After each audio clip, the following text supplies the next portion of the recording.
in any case, we did get some water under the house, and which gives moisture inside the house from under the house. And so we put these fans out here blowing. We have this side open, plus we've got hardware cloth on there so that the underneath of the house can breathe really well. Trying to get that moisture out from under it.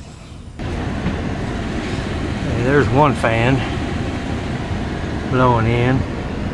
Just kind of wet under here a little bit. A lot of humidity. And that's what we're trying to stop.